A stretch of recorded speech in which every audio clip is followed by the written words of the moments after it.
como é que tá? E tudo bem? Tudo certo? E contigo? Ah, coisa boa, tudo tranquilo, tudo bem. O pessoal já tá entrando, vamos dar um bom dia pro pessoal. Tomando chimarrão, eu tô tomando um cafezinho ainda. Eu acordei cedo, ansiosa, que eu sou dessas, ansiosa, profi ansiosa. E aí já tomei um cafezinho, agora é um chima. Eu fiz mentoria agora de manhã e aí encerrei agora há pouquinho. E aí estou aqui contigo. Obrigada, Cindy, por ter aceitado o convite, de ter partilhado e vai partilhar agora nessa live, nesse momento tão especial. Imagina, é uma satisfação poder falar contigo, com as minhas colegas, sobre uma coisa que é tão importante, né? E que é tão eminente e vai além do nosso querer, né?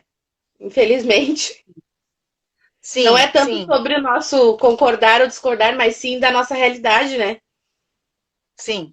Mas é interessante nós falarmos, né, para a gente poder deixar fluir as coisas, assim, sabe? Porque quando a gente fecha muito, as coisas ficam ruins e é que aí fica com aqueles gatilhos que eu falo, né? Aqueles gatilhos Com certeza. ruins.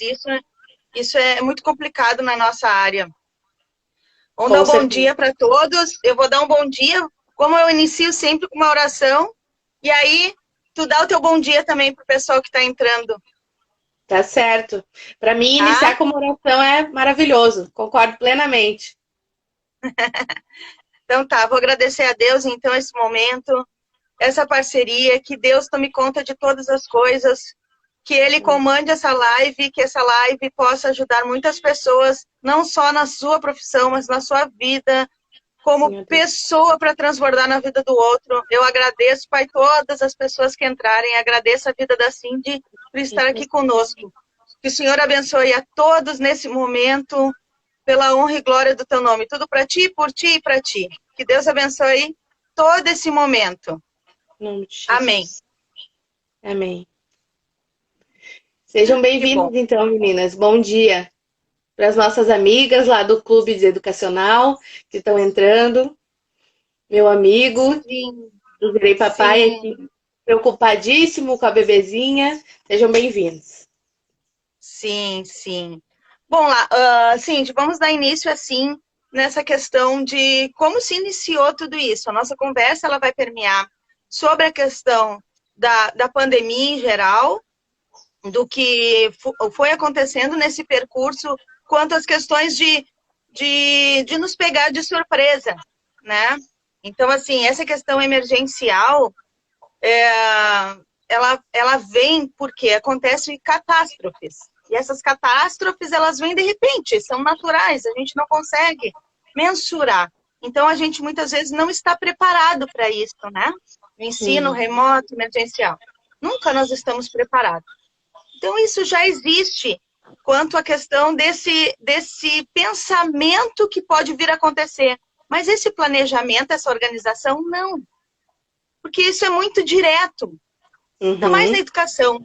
Na educação, nós temos uma demanda grande para estar pensando sobre as coisas e as psicopedagogas também, as pessoas que nos seguem, né, Cindy, elas estão voltadas nesse nicho educacional, né? Mas quando eu falo, e quando tu fala também sobre a profissão pedagogo, tu já tem uma caminhada longa desde os 14 anos, que é lindo isso, porque é um propósito atrelado a um talento. Então, tu estás envolvida nisso.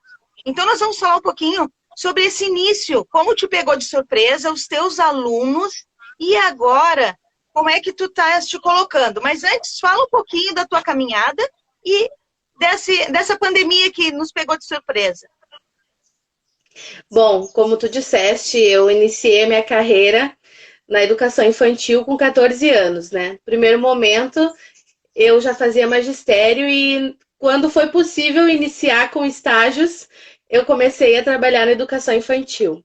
No início foi bem desafiador, porque eu iniciei a trabalhar e já tive que meio que coordenar uma turma de berçário, porque não tinha professora titular. Então ali já foi. Hoje, como mãe, eu penso, nossa, como as pessoas confiavam em mim em largar o seu bebê com uma menina, né? de 14 anos, mas eu sempre fui muito madura para a minha idade, então eu creio que eu passava uma segurança, né? Essa segurança que é tão primordial na educação infantil, em todas as áreas do ensino, né? Mas com as crianças menores, é tão importante os pais olharem para a gente e sentirem que mesmo nós sendo profissionais, nós temos um olhar afetivo, um olhar amoroso, né? Um olhar de que vamos cuidar tão bem como faríamos com um filho nosso. Não estou falando aqui de maternalidade, de ser maternal com a criança ou de anular o nosso lado profissional. Mas quem trabalha com educação infantil sabe que esse olhar de mãe permeia muito, mesmo as que não são mãe, tem esse olhar mais afetuoso. Então, a minha trajetória é marcada por esse olhar, por esse carinho, por esse cuidado. Eu sou uma pessoa que me envolvo muito com as histórias dos meus alunos, com as famílias dos meus alunos. Eu gosto de ser assim. Às vezes é difícil desapegar, né, deles quando eles passam para outra prof, outra turma, mas é uma característica minha que eu creio que seja uma qualidade. Então, desde os 14 trabalhando, hoje com 31, é uma trajetória longa, já trabalhei com todas as faixas etárias da educação infantil. Nos estágios do magistério e da pedagogia, já trabalhei com outros níveis de ensino, do ensino fundamental. E nos últimos momentos, assim, agora, nos últimos meses, estou me apaixonando muito pela alfabetização. Então, estou buscando aí, fazendo letras, né, para poder entrar nessa área da alfabetização. A pandemia, eu sou muito sincera, tá, Mari? Em tudo que eu faço, que eu falo, eu gosto do olho no olho, então eu vou te falar bem a real. No momento em que eu saí para ficar em casa, em março, eu achava que era bobagem.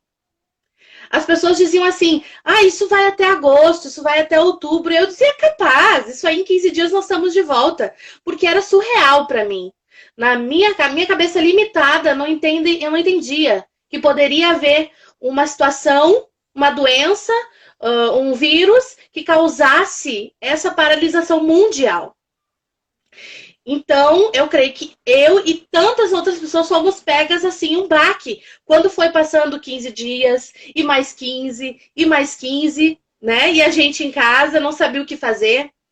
A educação infantil, ela é caracterizada pelo apego, pelo colo, pelo olho no olho, pelo toque, o beijo, o abraço. E aí, aulas remotas. Como que eu vou fazer uma aula remota para um bebê? Ou para uma criança de 1 ano e meio, 2 anos? Então, além de toda a preocupação com a saúde, eu tinha aquela preocupação de como vou me colocar como professora, né? Tão desafiador. Como eu vou me colocar para que o meu aluno consiga me ver? Que ele não perca esse contato comigo, que ele consiga, em meio a tudo, não esquecer da escola e aprender. Então, no primeiro momento, fiquei bem apreensiva, bem triste, desanimada, assim, preocupada, mas fui buscar, ler, me informar e organizar as ideias na minha cabeça. E eu tomei uma decisão. A decisão de que o que eu fosse fazer em aulas remotas, vídeos, eu gostaria que a criança não perdesse o vínculo. Porque na faixa etária dos meus alunos, que é o Maternal 2, eles estão sempre aprendendo. Eles estão sempre crescendo, eles estão sempre aprendendo uma coisa nova, aprendendo a falar, aprendendo a andar. Sempre eles estão desenvolvendo as suas habilidades. Então, eu sei que mesmo sem a atividade direcionada, eles iriam estar aprendendo na sua casa com a sua família. O que, então, eu decidi? Os meus vídeos, as minhas propostas pedagógicas serão voltadas para que eles lembrem da Prof. Cindy. E para que eles entendam que a Prof. Cindy está, sim, vendo eles. Né? Então, eu busquei nos meus vídeos falar o nome, sempre dizer oi, né, como vocês estão, mandava áudios no WhatsApp, mandava atividades, para que o vínculo que nós estávamos criando no início do ano, lá em março, não fosse quebrado. E graças a Deus, deu certo, porque os meus alunos hoje podem retornar e têm o mesmo vínculo, o mesmo carinho, confiança em mim que eles estavam começando a ter no início do ano. Então, eu vi que houve um progresso nesse vínculo. Ele realmente se fortaleceu. Meu objetivo, então, foi alcançado. Eu fiquei muito feliz. Ai, coisa boa, Cindy. Bom te escutar, assim, nesse sentido, porque quando entra um ensino remoto, as pessoas elas têm que aprender, principalmente o professor, assim. Nós já trabalhávamos muito a questão da inserção das metodologias ativas do trabalho, e as metodologias ativas, elas passam para a questão da tecnologia também. Estão escutando bem? Eu tô. E o que acontece? Os professores eles tiveram que se reinventar em diversos pontos. E isso são habilidades que provavelmente já estavam com o professor. Por quê? O professor, ele é camaleão. Uhum. Ele vai se reinventando. E ele vai agregando, sim, valores na vida do outro, que nem tu fez. Eu tenho conhecimento de escolas que fecharam várias turmas de educação infantil. Muitas turmas, muitos professores foram embora. Claro, isso é uma questão de parceria, tanto da escola quanto do professor. Eu queria que tu falasse um pouquinho nessa tua liberdade de posicionamento dentro da instituição que tu estás, não precisa dizer um nome, mas enfim, dessa parceria, o quanto é importante um olhar de gestão quanto aos procedimentos que tu faz. Por quê? Eu te acompanho, eu sei dos teus vídeos, eu sei do material que tu utiliza para os teus pequenos e também o teu envolvimento quanto à questão da afetividade atrelada ao cognitivo. Tá? Eu queria que tu falasse um pouquinho sobre essa importância de uma unidade, não só união. União, daqui a pouco muitos se perderam aí, porque não estavam numa unidade com o mesmo objetivo. E como tu está falando assim, eu acredito que vocês estavam no mesmo objetivo, porque não é só assim de sozinha. É assim de o envolvimento família, é assim de colegas, é assim de... É network, é relacionamento, né, Cindy? Queria que tu falasse um pouquinho sobre isso, sobre a importância da instituição, da liberdade e autonomia. E se também não aconteceu, não tem problema de falar, gente, somos adultos e eu acho que acredito que isso vem agregar, assim, valores na vida do outro, quando a gente possa falar e dialogar nisso. E aí eu queria que tu explanasse um pouquinho nesse sentido. Sim.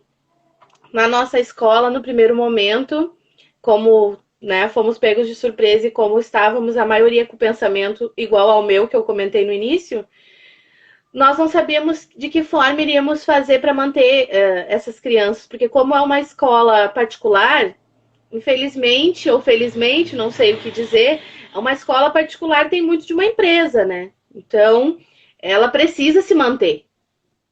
E como que os pais vão continuar pagando a mensalidade e ficando na escola, estando conosco, e que tipo de serviço nós vamos estar oferecendo para eles?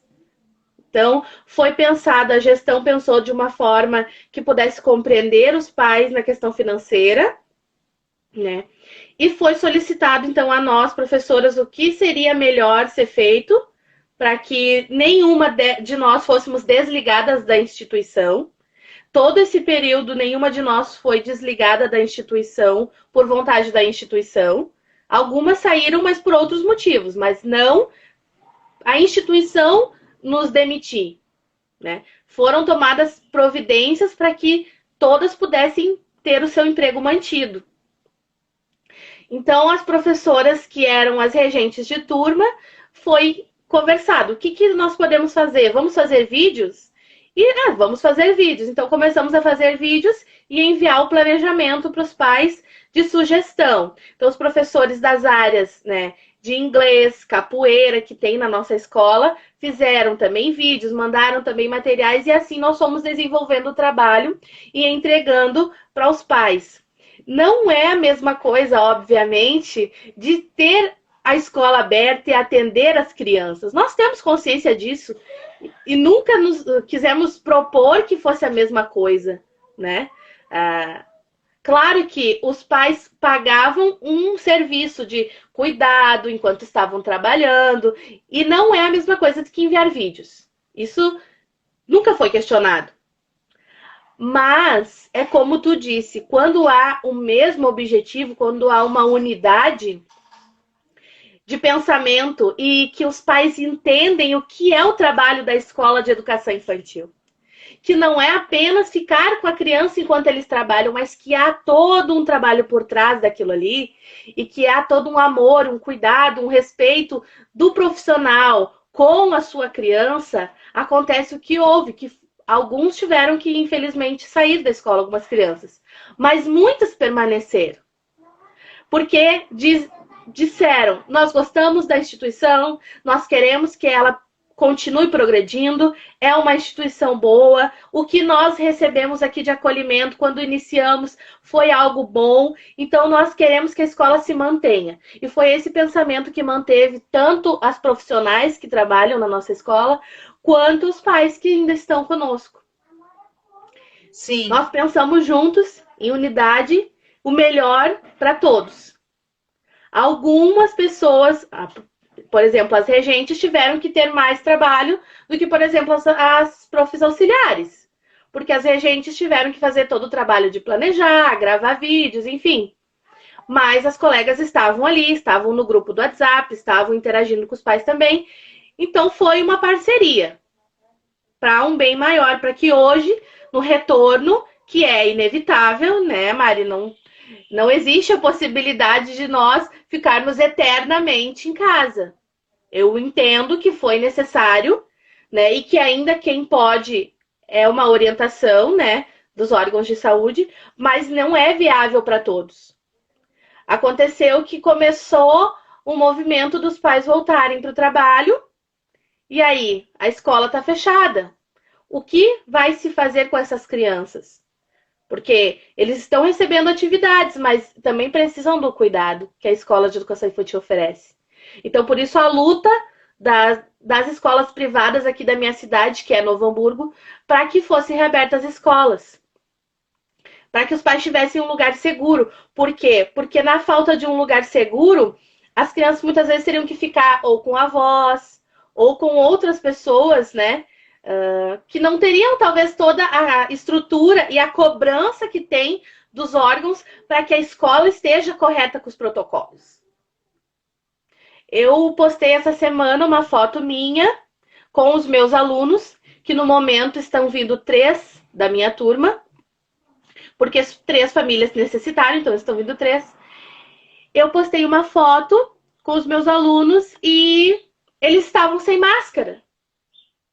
E aí algumas pessoas questionaram, prof, mas teus alunos estão sem máscara. E todos esses 7 meses de pandemia estão se falando que tem que usar máscara. Ok, mas de acordo com o protocolo da minha cidade, aprovado pelo Estado do Rio Grande do Sul, não foi instituído o uso de máscara para crianças até 4 anos. Então, por isso, os meus alunos estavam sem máscara, seguindo o protocolo, mas eu estava de máscara. Porque eu sou adulta e eu necessito usar. Eu estava naquela foto mostrando para os meus alunos o uso da máscara. E teve uma pessoa que disse, nossa, que professora incoerente. Está mostrando que tem que usar máscara, mas os alunos estão sem máscara. Mas eu estava dizendo para os meus alunos que quando eles saem com os pais, eles precisam usar máscara. Ou quando eles têm que ir em outros lugares públicos, eles têm que usar máscara, porque aí é outro protocolo. Eu estava mostrando para os meus alunos que há regras em ambientes diferentes para ser seguidas. Eu tenho um aluno que no primeiro dia, Mari, quando ele chegou na porta da sala, ele já tirou o sapato. Por quê? Porque os pais leram o plano de contingência, porque os pais explicaram para essa criança o plano de contingência. E mesmo com 3 anos de idade, ele lembrou que quando ele chegasse na porta, ele teria que tirar o calçado. E aí muitas pessoas me dizem assim, eu não concordo com a volta às aulas porque criança não sabe se cuidar. Eu concordo com a tua fala. Criança não sabe se cuidar, por isso tem um adulto ali para cuidar dela. Por isso há um profissional para cuidar dela. Né? Muitas crianças não sabem escovar os dentes com 3 anos de idade. Aí por isso eu vou deixar de dar comida para ela porque ela não sabe escovar o dente? Não, eu vou dar a comida e no momento de escovar os dentes, eu como professora que vou estar lá, ou como mãe, eu vou ensinar ela a escovar os dentes. Entende? Eu tive que entender toda essa dinâmica para eu entender e poder enfrentar o desafio de retornar com os meus alunos, como tu mesmo disseste, os bloqueios, os medos, né? O não entender, o não refletir. Olha como é que foi o surgimento da filosofia. Foi o não aceitar o senso comum, mas refletir. O ser independente é isso. É um ser que reflete sobre as coisas e cria suas próprias conclusões. Então, no momento em que nós estamos só escutando a fala de outros, não pode voltar às aulas, não é correto, não vamos fazer isso, as crianças vão estar em perigo. Eu não estou dizendo aqui que é correto ou não, não é essa a questão. Eu só estou dizendo que nós precisamos repensar as coisas. Porque no momento em que nós repensamos, nós somos resilientes para nos adaptar às novas realidades. E aí nós desbloqueamos coisas na nossa vida e na nossa carreira. Muito bem, Cindy. Olha só, o que acontece, né? A criança, ela acaba ensinando o adulto em muitos pontos. Porque a criança, ela vai formar a sua identidade a partir do outro, tá? Então, assim, a partir do momento que tu diz que os pais, alguns pais, leram, analisaram o protocolo, vamos seguir, e fizeram toda uma parte lúdica, porque os pais, eles conhecem os seus filhos, eles sabem como vão atingir da melhor maneira, certa ou erradamente, porque eu falava sobre os 5 tipos de identidade. Identidade da nossa criação, identidade que os nossos pais colocam na gente, identidade cultural, que nem tu dissesse, eu sou de Novo Hamburgo, né? Então, assim, identidade de como eu me sinto e como eu vou me seguir, e a identidade do que os outros pensam de mim. E tu relatou uma coisa assim, ó, fundamental. As pessoas, e principalmente na área educacional, eu transito em outras áreas, mas eu digo principalmente na área educacional, que a gente tem uma questão muito tecnicistas ainda, forte, de uma área industrial ainda, século XIX, coisas assim, que não fizeram uma ressignificação desse contexto. Eles pegam o recorte do recorte do recorte. A partir do momento que tu pega o recorte, tu vai com a maré. Tu vai com aquilo que todo mundo está falando. A pessoa comentou uma coisa, a outra nem sabe, nem viu o vídeo direito, já está comentando outra e assim. Isso é senso comum, como tu falaste.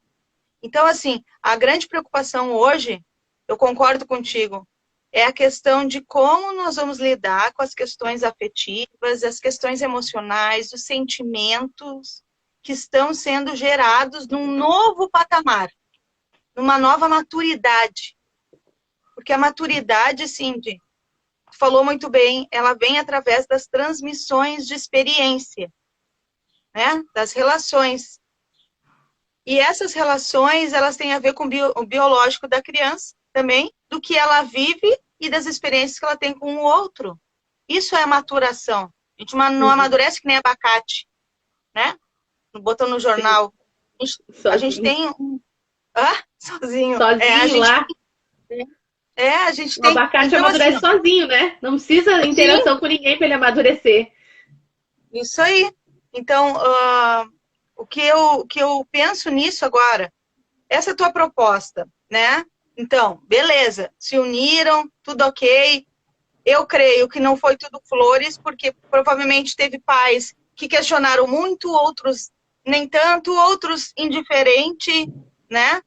Então, porque eu acredito muito naqueles que se envolvem, tanto para o lado bom, para o lado que não seja tão bom, eles nos mobilizam. A partir do momento que eles nos mobilizam, a gente sai a fazer coisas melhores, a gente pensa diferente. Eu gosto muito dessa questão do senso crítico. O senso crítico te mobiliza para tudo, para a vida, te mobiliza para avançar, né? Com certeza. Eu costumo dizer que o fracasso, ele é o primeiro passo da vitória, de uma segunda vitória, sempre. Se as pessoas tiverem essa visão, elas vão entender. Então, dentro da tua turma, qual o número de alunos geral, assim, que tu tens? Não os que estão indo. Antes, que estão indo agora? Não os geral, a turma toda. A minha realidade de escola particular, eu poderia ter na turma 12 alunos.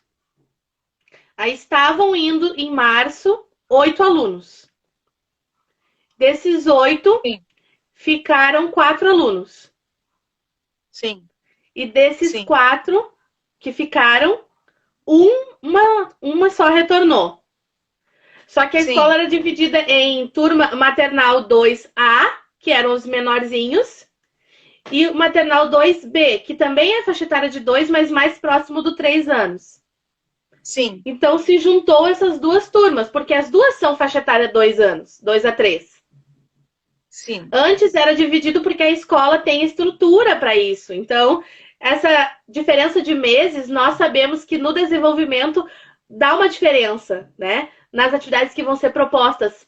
Tem muita diferença de uma criança de 2 anos e 5 meses para uma criança de 2 anos e 10 meses. Né? A maturidade alcançada de cada uma já é diferente. Então, por isso, a escola, pensando nisso, tem essa divisão. Mas como no retorno não vieram tantos, e nós podemos ter, pela metragem da minha sala, 8 alunos, eu e mais uma pessoa auxiliando, hoje nós temos 3 que estão vindo, dentro dessa faixa etária que eu tomo conta. Sim.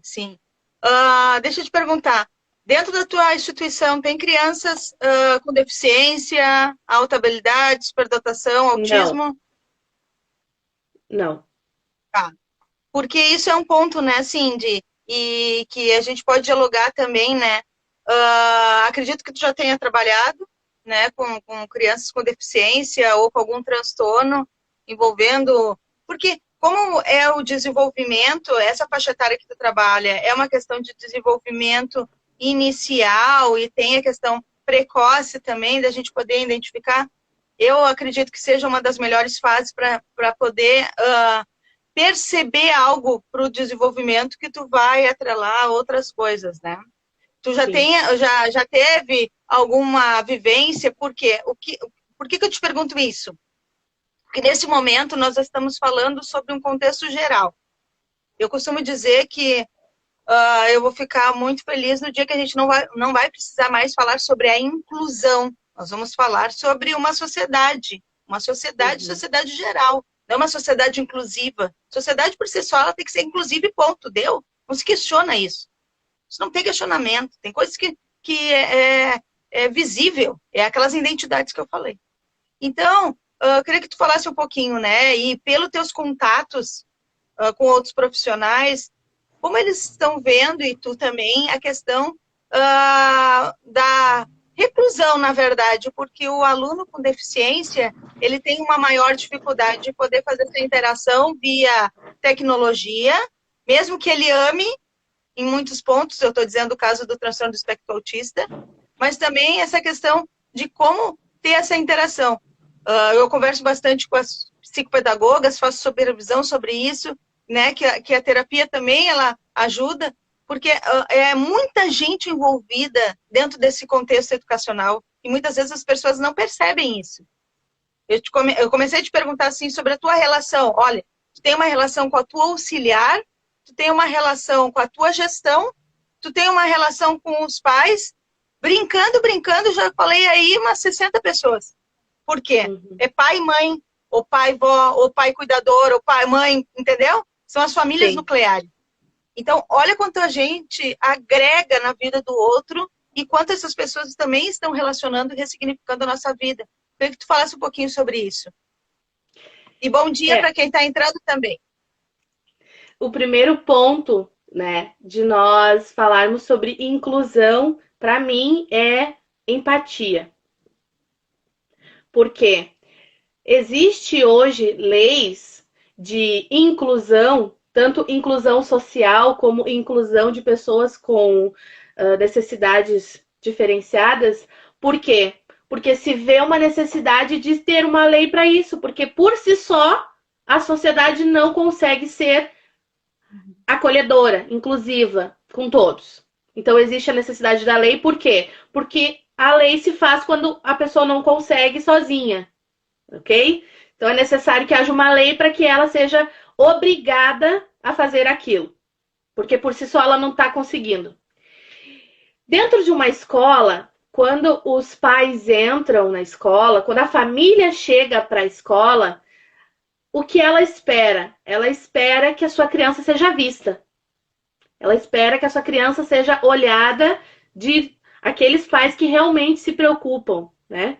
Aqueles pais que realmente são presentes, que aquela família que vem para ti, que te traz um filho que realmente um filho que faz parte de uma família. Espero que vocês tenham me entendido minha colocação. Nós professores, nós temos que estar atrelados, entrelaçados, não tem como tirar de nós o olhar afetivo e o olhar empático para a criança que chega a nós. Um professor que não tem esse olhar, eu posso ser crucificada por essa fala agora, mas eu acredito que não seja um professor. Porque tu ir para um lugar, uma sala de aula, seja ela qual faixa etária for, tu disseste que faz mentoria e dá, né, tem contato com pessoas adultos. Mesmo assim, tu tem que ter um olhar. Porque aquela pessoa tem uma história, ela tem uma vida. Ela é uma pessoa, ela é um emaranhado de experiências. Então, eu não tenho como só passar conhecimento para ela. Ou só passar o saber científico, né?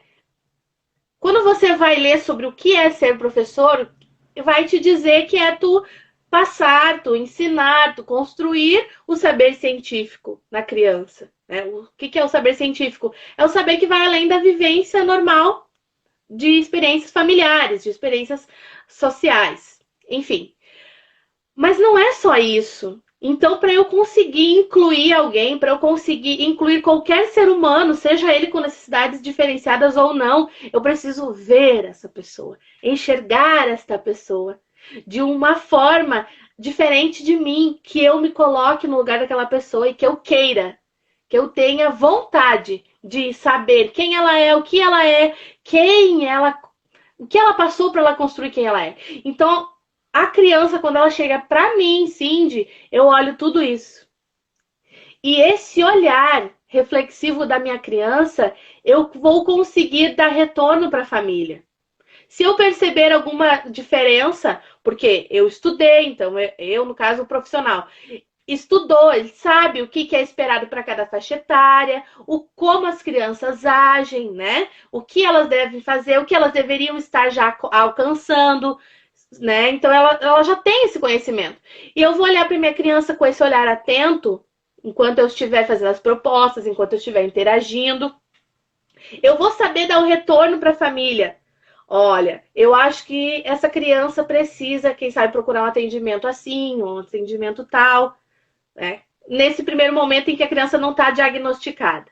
No momento em que chega uma criança para mim diagnosticada, o que eu creio que seja o meu papel? Tá, Mari? Se eu não conheço quais são as especificações do que ela tem, eu vou ler, eu vou estudar, eu vou pesquisar. Eu vou me preparar para receber essa criança. No filme Extraordinário, que é um filme que eu amo muito, existe uma situação de bullying com aquele menino, com o Og, e uma criança faz bullying. Não sei se tu já viu esse filme. Uma criança, um coleguinha faz bullying com o Og, mas um bullying severo. E os pais dessa criança que faz o bullying vai até o diretor e fala assim: não vamos fingir que tá tudo bem. As crianças que estão tendo que conviver com ele, porque ele tem o rosto todo deformado, elas não têm maturidade para entender isso. Então, elas estão sendo expostas a uma dificuldade psicológica, porque não conseguem entender essa criança.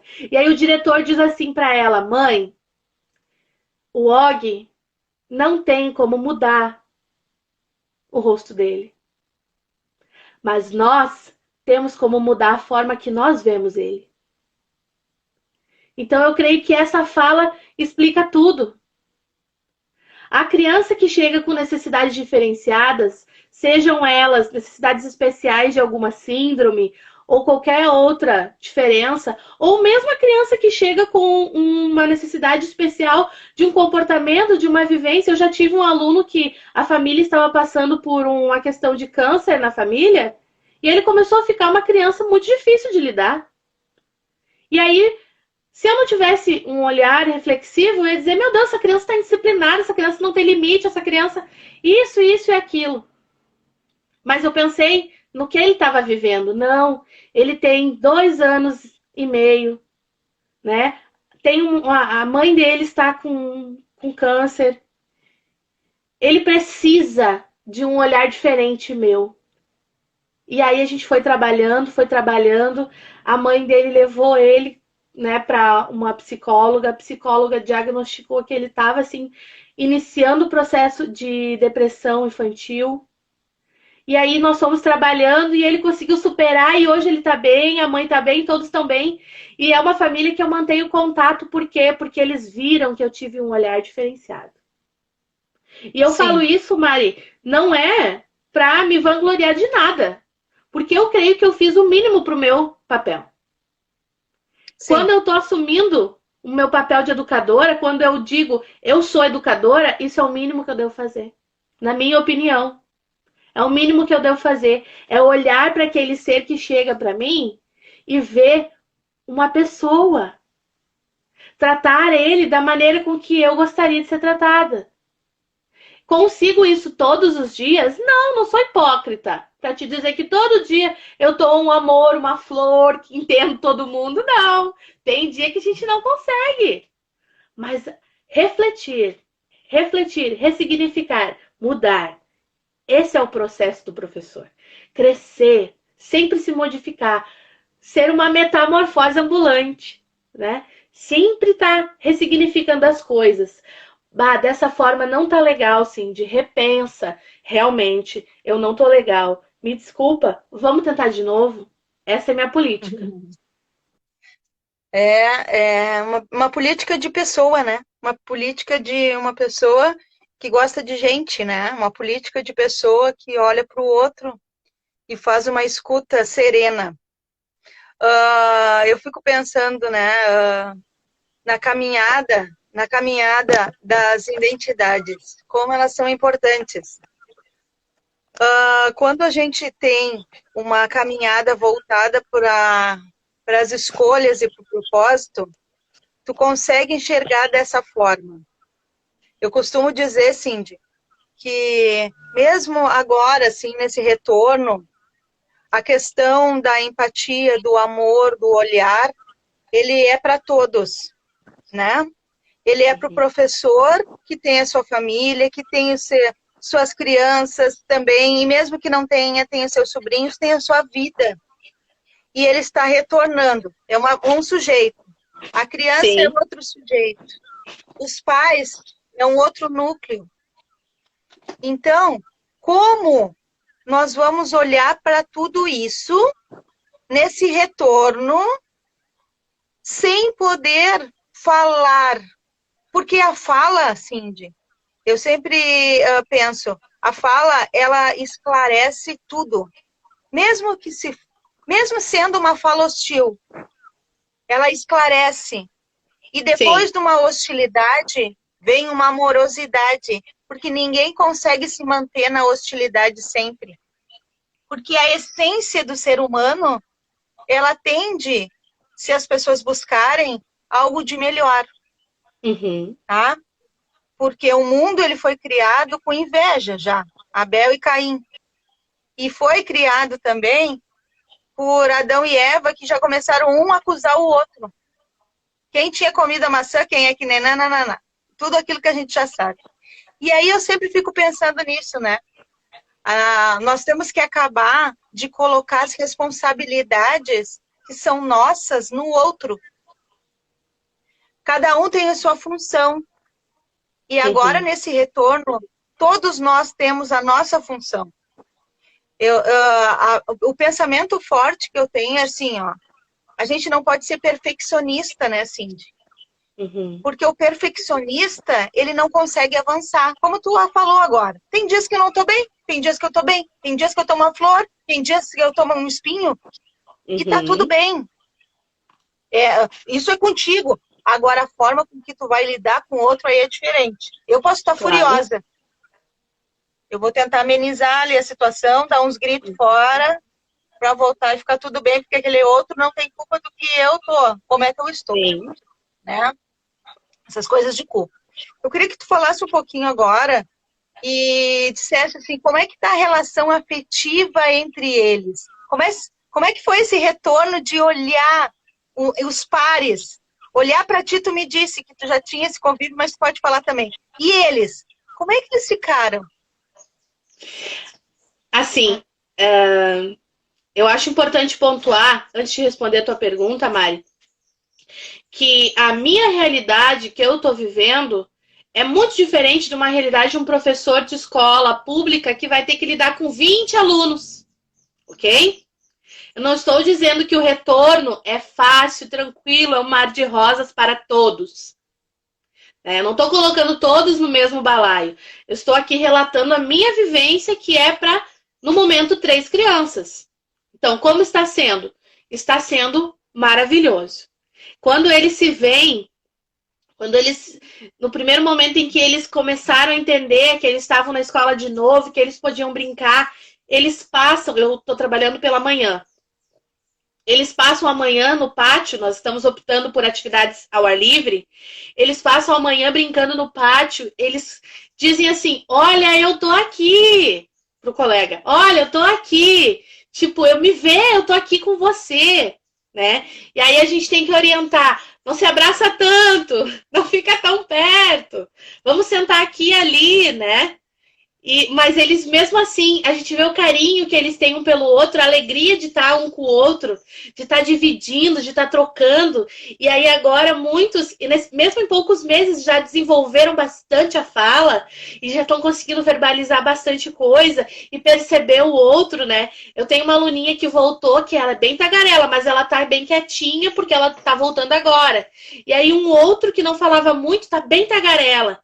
Então ele já percebeu, ele disse, prof, por que a fulana não tá falando? Como ela é quietinha, né? Ele tá tendo, olha que noção linda que ele tá tendo, ele tá percebendo o outro. Ele tá indo além dele. Ele tá vendo a outra criança, ele tá vendo a diferença que ele fala bastante, mas ela fala menos. E em casa ele disse, mamãe, eu tenho uma coleguinha que fala bem pouquinho. Porque ele via eu dizendo, fulaninha, isso, fulaninha, aquilo, e ela quietinha.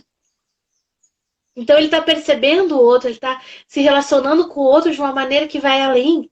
Ele está crescendo cognitivamente, né? Ele está expandindo o seu conhecimento de coisas que a BNCC agora traz, né, para a gente a importância disso para a criança. O foco da educação infantil são esses avanços, esse desenvolvimento dessas habilidades.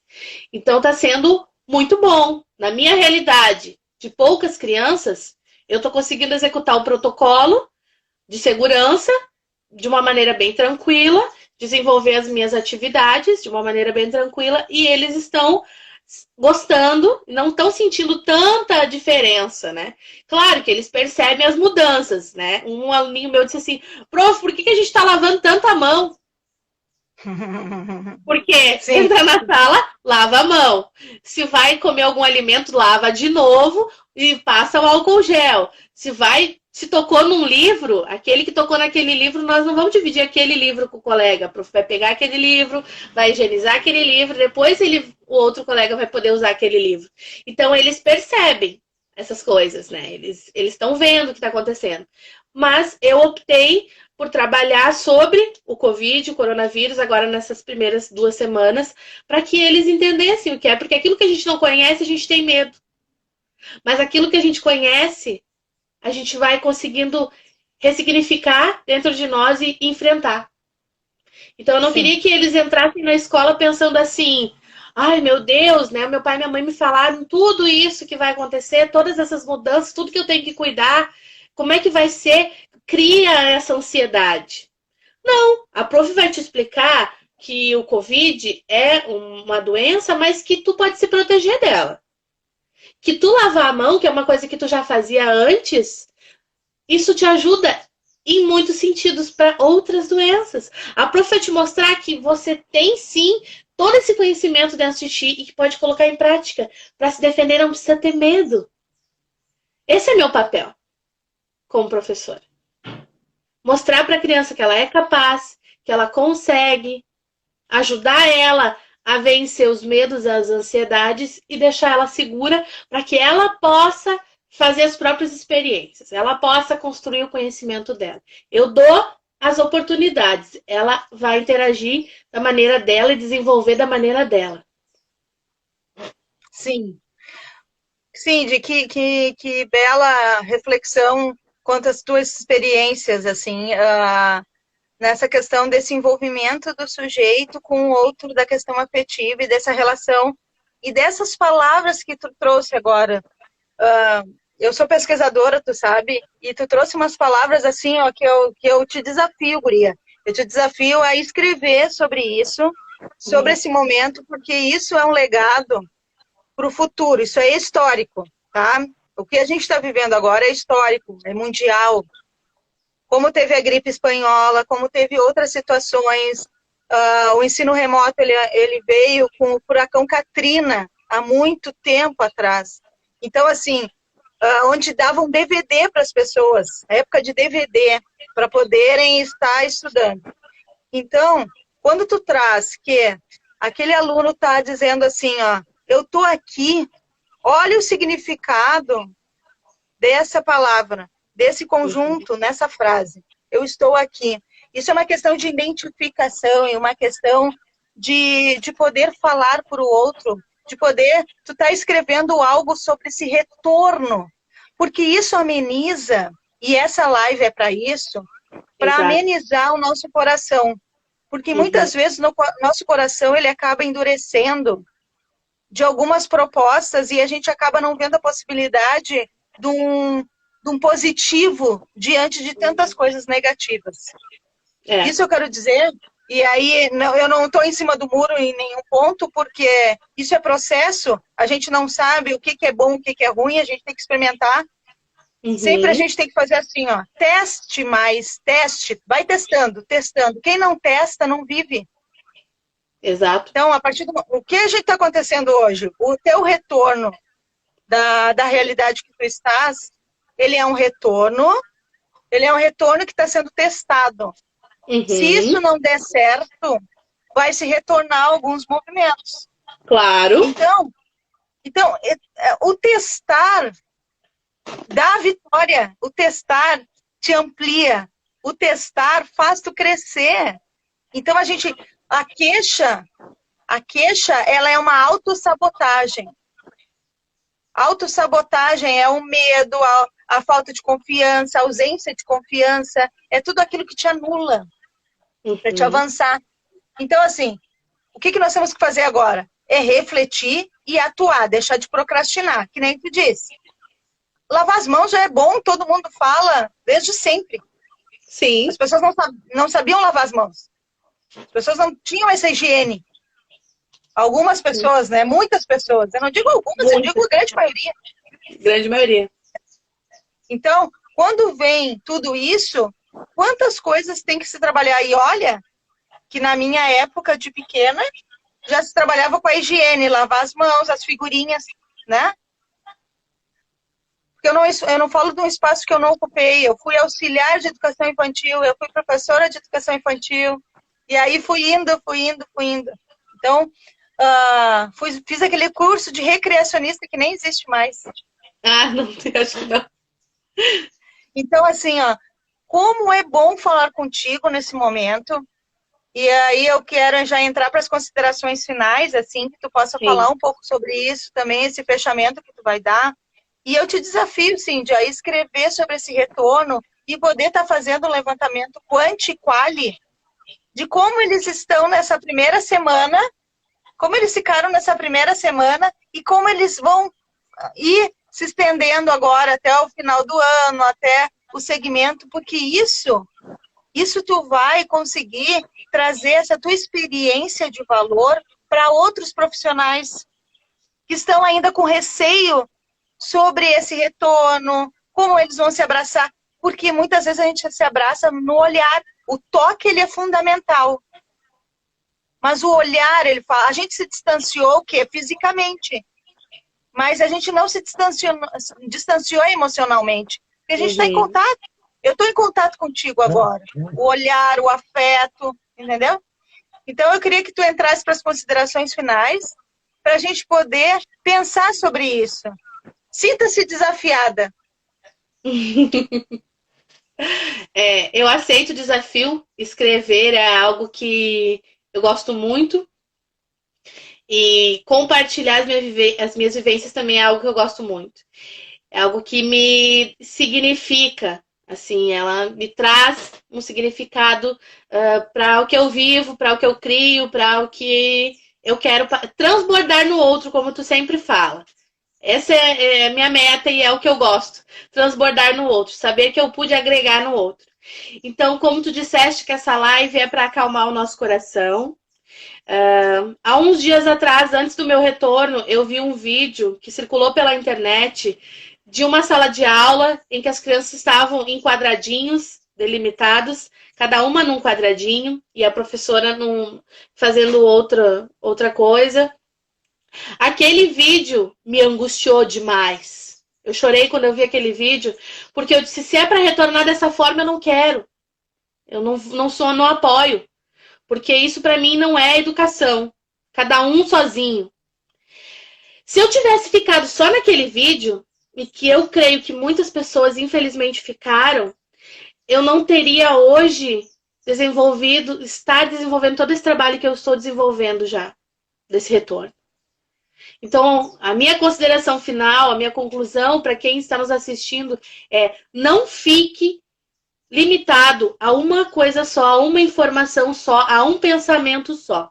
Principalmente se esse pensamento for de negatividade. Ah, não vamos. Não faça isso. Não coloque um ponto final em algo que muitas vezes foge do nosso controle, né? Não tem como evitar o retorno. Pode para muitas pessoas não ser agora, ser no ano que vem, mas ele vai acontecer. Então, para que nós, como seres humanos e como profissionais, não estivermos assim muito tristes ou angustiados demais a ponto de não conseguir desenvolver o nosso trabalho, abre a tua mente. Abre a tua mente, lê, vá se inteirar, vá conversar. Como tu disseste, a palavra, ela liberta. Né? O conversar, parece que quando nós conversamos, nós colocamos as coisas nos seus lugares. Mesmo, como tu mesmo disseste, mesmo quando é uma explosão de raiva, mas ela vem e ela coloca aquela raiva naquele lugar pontual e depois a gente consegue entender melhor como a gente está se sentindo, como que as coisas estão acontecendo. Então eu estava angustiada demais e fui conversar com a minha gestão e a gestão disse, não é dessa forma que nós vamos voltar. Nós vamos cumprir os protocolos, mas tu vai continuar sendo a Proficind. Tu vai continuar sendo a Proficind que dá colo quando é necessário. Tu não vai estar grudada na criança, mas ela pode estar no teu colo. Eu tenho uma criancinha lá da escola, não é minha aluna, mas é da outra turma e a gente tem um contato. Ela aprendeu a fazer assim, ó. Então, eu de máscara, converso com ela e eu digo, e aí, fulaninha, tudo bem? Ela não fala, porque ela é um bebê, tem 1 ano e pouco. Ela faz assim pra mim. Ela aprendeu a fazer isso aqui. Por quê? Porque ela aprendeu que ela não vai poder vir e me dizer ou me tocar. Então, quando eu faço assim pra ela, tudo legal, ó, o que ela enxerga, tudo legal, ela sabe, nos meus olhos, o que eu tô sentindo. Ela sabe que eu tô sorrindo. Ela não enxerga o meu sorriso, mas ela vê. Ela vê na minha expressão corporal. Ela vê quando eu tô fazendo assim. Então, invista. Invista em você, invista na sua expressão, invista na sua ressignificação. Não fique presa no seu medo ou na sua dúvida. Isso é uma coisa que eu tenho pra minha vida. Eu nunca fico com dúvida. Se eu não sei, eu vou pesquisar, eu vou perguntar para alguém que possa me responder, eu vou buscar. Eu não quero bloqueios nem ficar presa em nada. para que isso não me bloqueie e para que eu possa transbordar cada vez mais no outro. Então, essa é a minha consideração final. Não fique preso em uma só coisa, e principalmente se for o negativismo. Não fique preso nisso. Vá atrás. E se você está nessa live é porque você já está indo atrás. É verdade, Cindy. Ah, os medos, eles empurram totalmente para uma coisa que é difícil tu sair, vai demorar mais para sair. Isso não quer dizer que tu não saia, mas tu vai ter que ter uma força interior muito grande e muitas vezes tu espera o exterior. Só que as pessoas muitas vezes elas estão anuladas de uma falta de autoconhecimento para poder avançar e estender a mão para o outro. Mas o meu recado é hoje assim, que tu só consegue sair do fundo do poço quando tu vê a dor do outro. Eu tenho uma colega que fala, tu tem que te importar para aquilo que importa para o outro.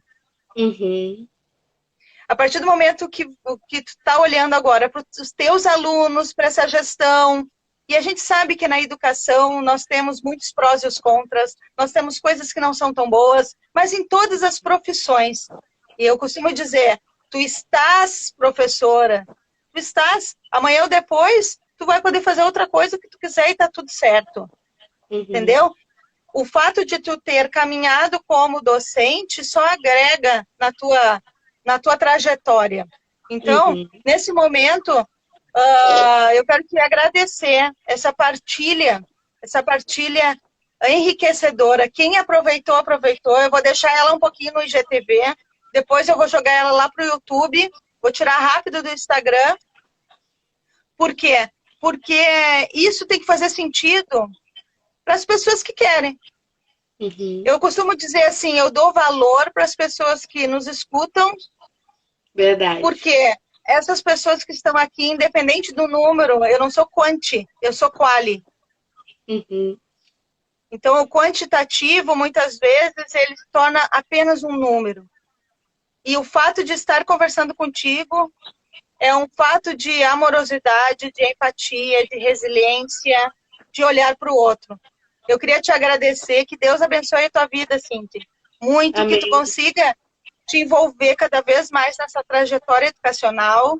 Eu te vejo, olha, eu estou profetizando uma pesquisadora aí, uma mestre, uma doutora, que possa transbordar na academia. Isso não quer dizer que nós somos pessoas melhores nos tornando mestre e doutor. Não, nós somos pessoas melhores transbordando na vida do outro. Se não tem ninguém para falar sobre algumas coisas, nós vamos lá e falamos. Esse é o fato da pesquisa. Lato sensu, estrito sensu. Tu não precisa entrar dentro de uma academia para ser. Tu já se torna mestre da vida, doutor da vida. Entendeu? Eu não estou falando em títulos, eu estou falando de posicionamentos. Então, nós vamos fazer um print antes que acabe o nosso tempo, que faltam 21 segundos. Vamos lá. Tu tira também, porque eu sou meio atrapalhada aqui. Vamos lá. Ai, vou tentar.